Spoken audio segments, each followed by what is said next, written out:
What's up, beautiful people? Padres take the series 2-1. Could have been a sweep, but it wasn't in the cards for us this time. But it's okay. That's 3 straight series wins for our Friars. Some really good stuff. Some recipes for success there. I'm going to be looking over the series a little bit against the Brewers. Some really shining moments from our starting pitchers, all going 6 innings plus.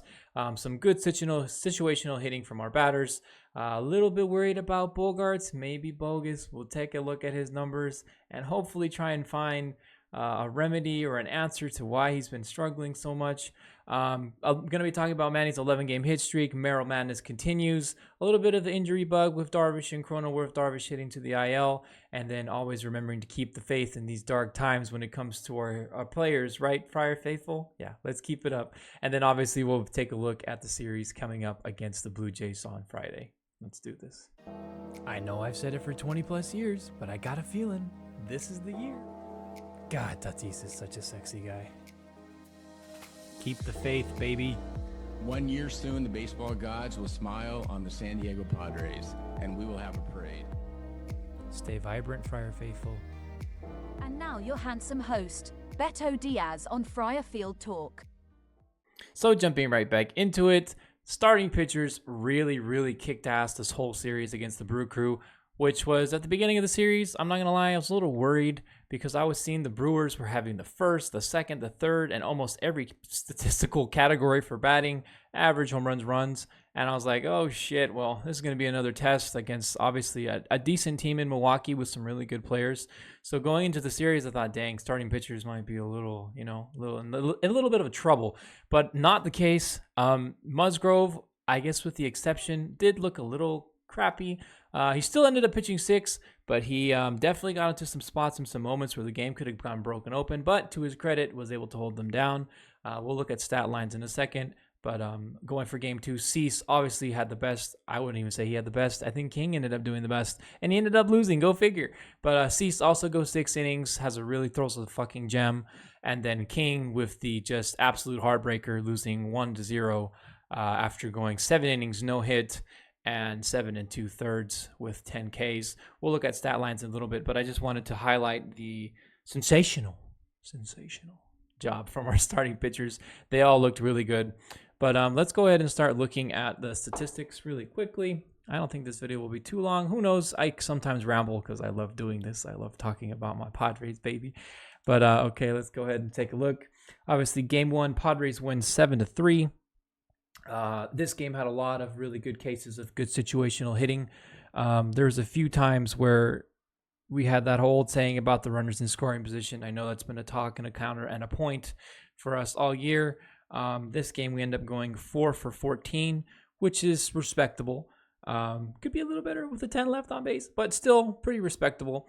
Let's go ahead and take a look. Obviously, we're getting blanked for a while. Scored the 1 run in the 4th, and then the big 5th inning. I'm going to go ahead and just show the highlights of that 5th inning. Starting off here, obviously, with El Nino. Has the bases loaded. 3-1 count. Joe Ross was on the mound for Milwaukee. Some of you may remember, old Padre. Younger brother to Tyson Ross, who was a big part of the Padres' abysmal squads from the 2010s and on. But some really good eggs. Wanted to see him succeed, obviously, because, you know, they have a history with the Padres, but obviously wanted to beat down on him today. And he was honestly fucking cruising for a while. Finally started losing a little bit of his control here in the 5th, and then shit just hit the fan pretty quickly. You can see through 4 innings, he's at 57 pitches to start the 5th. I think he was at 40. So obviously inflated big time really quickly. Let's go ahead and just start the video here.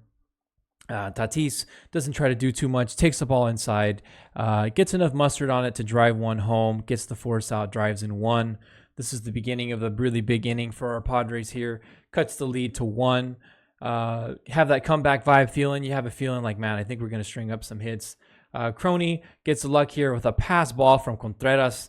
Really weird from him. He had 2 straight games where he had a pass ball. He had been really killing it prior to the series with the bat. Was scorching fucking hot. Was batting like 400 to start the series. We got lucky here with the pass ball. Ends up the game gets up tied on this play. Machado comes up again, gets some really good contact on a ball. And okay, hold on a second here. Did y'all see that fucking play? I have to replay it for you. Okay? I don't know who the fuck this guy thinks he is. Does a really good play to snag it and throws it into the fucking right back to the starting pitcher. You ain't know. Okay, look. For those of you, I'm sure there's no one here watching. Your name is Bryce. And if your name is Bryce, there ain't no motherfucker on this planet named Bryce that's going to make that play, okay? We know one fucking Bryce in baseball, and that's more than enough, okay? There ain't no motherfucker named Bryce Terang going to be making a play like that, okay? But just, you know, a good play to stop the ball, but I don't know what the fuck he's thinking he's doing here with the Brandon Phillips no-look throw to second. Obviously, the ball gets away. Everybody's safe. I'm loving it. Gets me turned on. I'll take it every single time with stupid fucking plays like that. Obviously, gets 2 outs. Merrill Madness strikes again with a base knock up the middle. Really breaks open the game here. Drives in 2. Some really, really good situational hitting. Some really good at-bats from Merrill this entire series again. I can't get enough of this kid. He keeps killing it. From the start, he's looked really good. Continues to look hot. Had a decent, kind of crappy game in game 2, but ends up obviously makes up for it from game 1. And then Campy with another single to left to bring in all total of our runs for the game. Padres end up winning this game 7-3. Campusano shortened up his swing here a little bit. Hopefully a sign of thing to come. I know his last series against the Dodgers, he looked really shitty. So it's good to see him get some good at-bats and obviously bring in that run to make it a 4-run game to keep us almost out of slam range. But, you know, the 4-run lead is pretty significant, especially with the way our bullpen has been. Go ahead now. I'm going to look and jump into the box score. Let's see here. I won't really go over the hitters because you pretty much saw pretty much all the runs of this game. Obviously, like I said, 4 for 14 runners in scoring position in this game. Musgrove goes 7 hits. Not that great.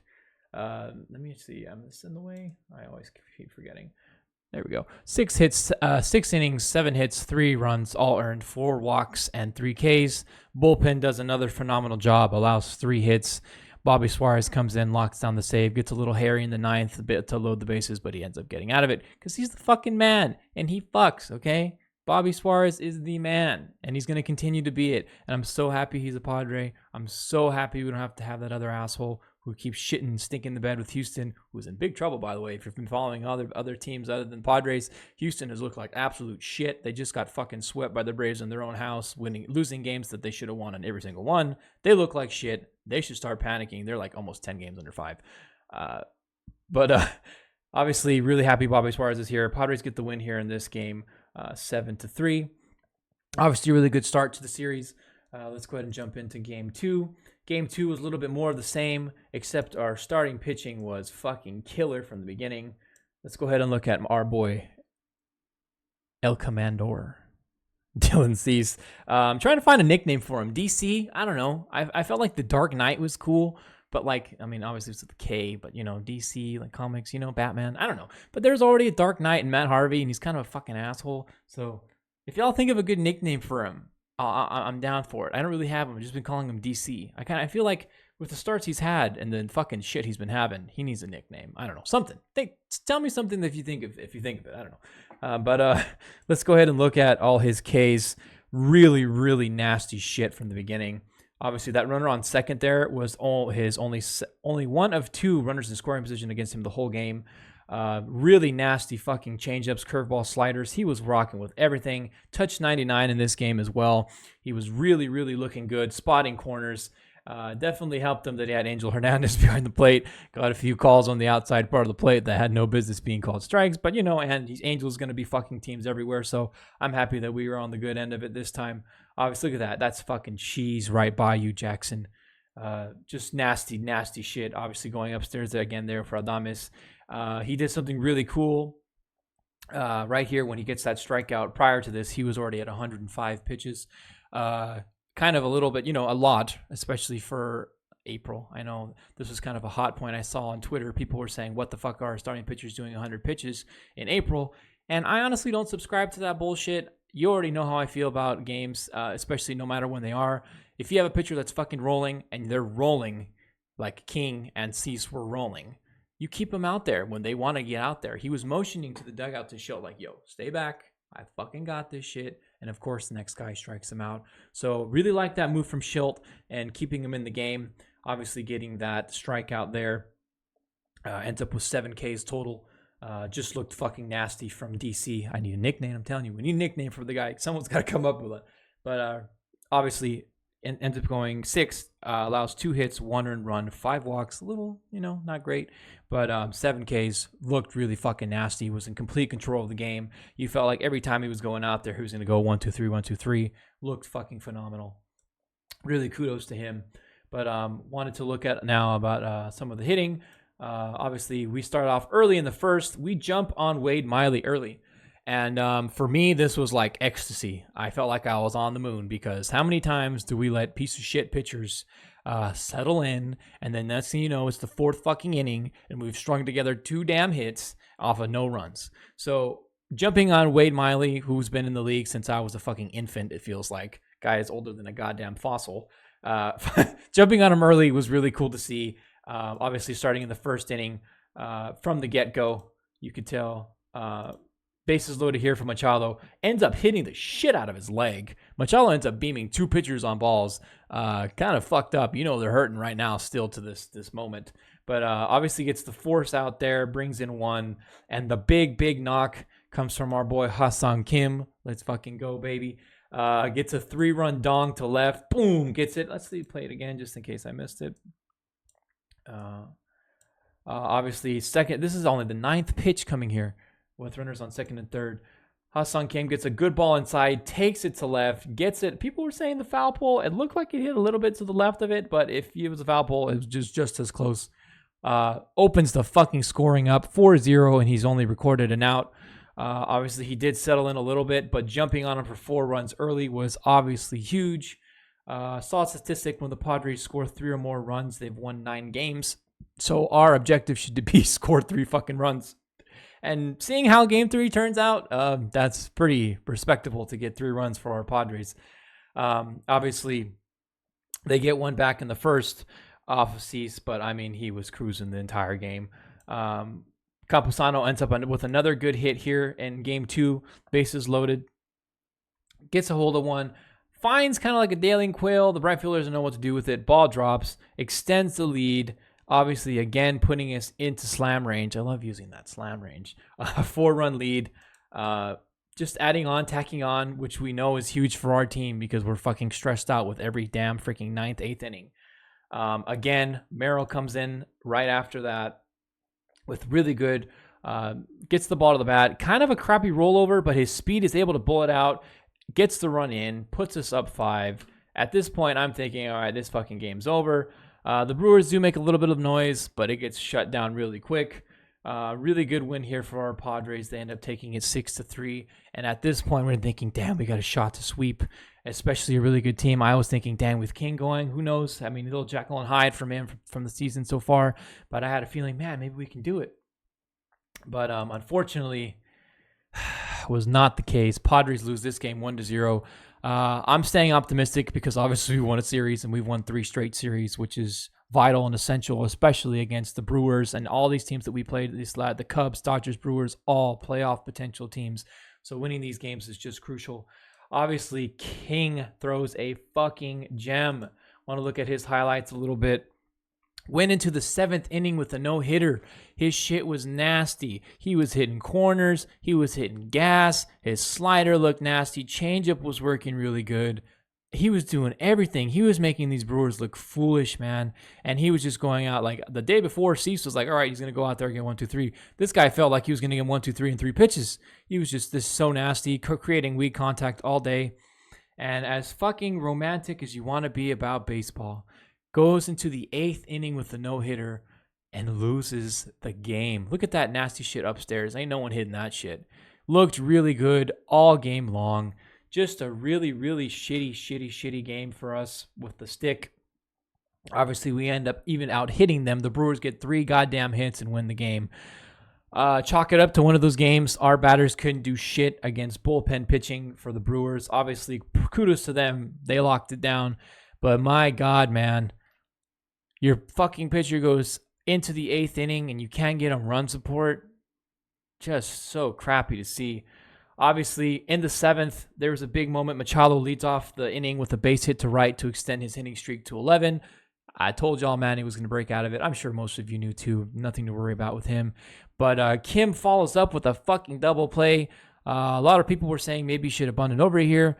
I was kind of with it. I mean, with a 0-0 game in the 7th inning, you got to get that runner in scoring position. And couldn't do it. And really hurt us. The only really bright spot hitting-wise was Jackson Merrill. Got his first triple of his career. Takes one to right and just has fucking wheels around the base paths. Gets his first triple of the season. This is with 2 outs, unfortunately. And we weren't able to bring him in. But only bright spot hitting is right there. Machado keeps his hitting streak alive, and Merrill's triple. Other than that, we were a fucking goose egg. We had 5 hits, no runs. We get shut out in Milwaukee. King throws a fucking gem. And unfortunately, we can't get behind him. Look at the box score a little bit. The main guy that I'm going to talk about right now here next is Bogaerts, 0 for 4.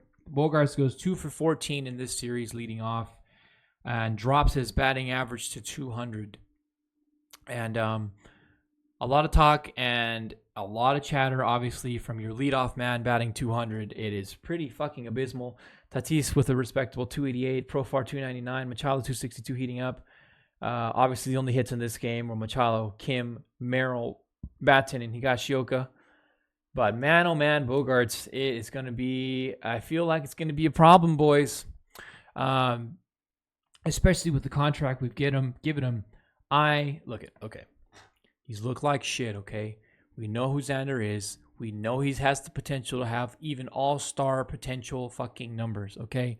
The guy's obviously struggling. He had that first good series against the Dodgers and a little bit against the Giants, but he has just been abysmal. I wanted to look at his stats a little bit. In 80 at-bats, he's registered 16 hits. It's kind of hard to see. I know it's a little small. I'm sorry about that. But in his last few games, take a look at this. 0 for 4, 1 for 5, 1 for 5, 0 for 2, 0 for 5. You cannot have those numbers leading off, man. There has to be some sort of movement. And the Friar Faithful had an idea on Twitter that I did not necessarily prescribe to. They want to, at the beginning of the game on Friday, have a standing ovation. Just a la Philadelphia when they did that shit with Trey Turner. First of all, why the fuck are we trying to do anything that those fucking piece of shit Philly fans are doing? Okay? We are way better than that shit. Que vergüenza. This is embarrassing. We don't need that shit with our team, okay? The guy's going to figure it out. I'm staying faithful. You would think in a series win we would be really happy, right? But obviously, picking on something that's obviously a problem, Xander with a 200 batting average. But a standing ovation, guys? I don't know. You could be torn on this. You may think, what's wrong with supporting your players? I'm going to cheer for my guys. Which, I can't argue with that. But a standing ovation for a guy batting 200 at leadoff? Multiple games that we could have won if he would have played a little bit better. That fucking game where he sat on a fastball 2-0. I mean, come on now. The guy's struggling. I'm still behind him. I know he sucks balls right now, but a standing ovation, in my opinion, is too much. I don't know what you guys think. You might think otherwise, but that was the spread the word. This picture was made. April 19th, spread the word, standing ovation for Xander. I think that's a whole load of bullshit, to be honest with you. But I mean, if you want to express yourself, you go right ahead, but I'm not subscribing to that bullshit because that is fucking ridiculous. Let the fucking guy get in the box, put some dirt on his fucking chest, and get the hits that we're paying him $200 million to get, okay? If we want to talk real here, the guy needs to start fucking hitting, especially if Schultz going to put him in the leadoff spot. We're not doing no standing ovation. I'm going to be at my house. I wish I was at the game. I really wanted to go, but my ankle's still pretty fucked. But I'm going to be at my house, and you think I'm going to be standing up to clap for him? Oh, I'm going to be cheering like crazy for a guy batting 200.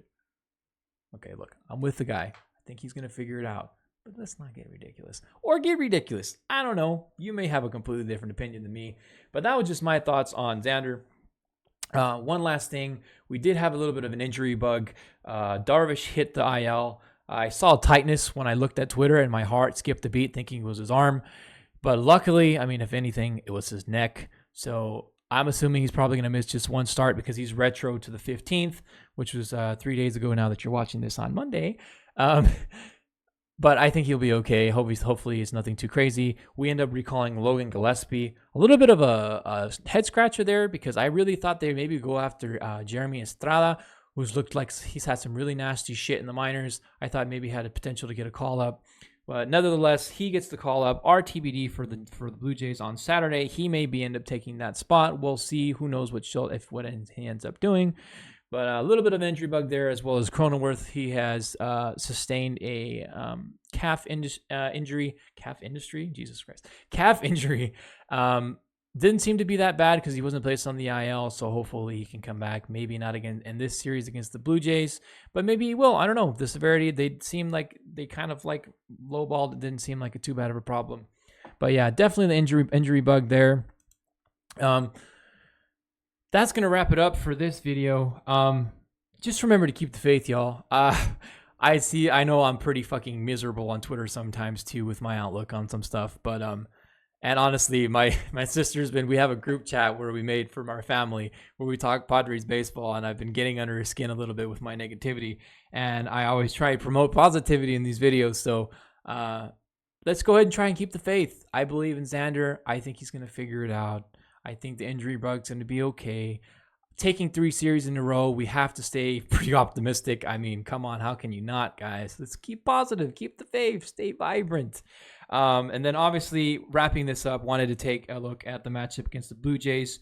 1, 2, 3, Friday, Saturday, Sunday. They'll have Yadier Rodriguez, who was a big name on the free agent pool this winter, obviously out of Cuba.